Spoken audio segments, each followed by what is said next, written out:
ইমাম আহমদ ইবনে হাম্বল রহমতুল্লাহ আলাই তিনি আল্লাহকে 100 বার দেখেছেন। প্রতিবারে আল্লাহকে প্রশ্ন করলো, আল্লাহ গো, আপনার নিকট সর্বোত্তম ইবাদত কি? তখন আল্লাহ রাব্বুল আলামিন ইমাম আহমদ ইবনে হাম্বলকে জবাব তথা উত্তর দিলেন যে তেলাওয়াতুল কোরআন, যে আমার নিকট সর্বোত্তম ইবাদত হচ্ছে তেলাওয়াতুল কোরআন। তো কোরআন তেলাওয়াত ইমাম আহমদ ইবনে হাম্বল রহমতুল্লাহ আলাই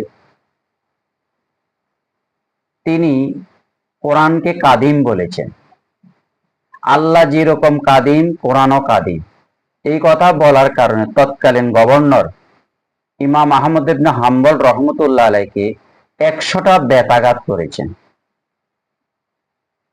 তিনি কোরআনকে হাদিস বলেন নাই, কিন্তু তৎকালীন গভর্নর কোরআনকে হাদিস বলার পক্ষে ছিল।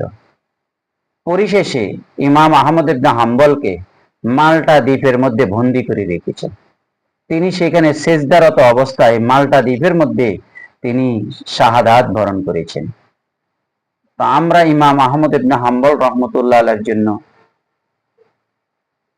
দোয়া করব আল্লাহ পাক যে ইমাম আবু হানিফা, ইমাম শাফি রহমতুল্লাহ আলাই, ইমাম মালিক রহমতুল্লাহ আলাই, ইমাম আহমদ ইবনে হাম্বল রহমতুল্লাহ আলাই, ইমাম আবু ইউসুফ রহমতুল্লাহ আলাই, ইমাম মোহাম্মদ রহমতুল্লাহ আলাই, তারা অনেক কষ্ট করে জীবনে এই মহান ব্যক্তিগণ, মহান মনীষীগণ কোরআন হাদিস থেকে অসংখ্য অগণিত মাসলা মাসাইল বের করেছেন, যেটা আমাদের জীবন চলার পথে আজকে আমাদেরকে সহজ করে দিয়েছেন।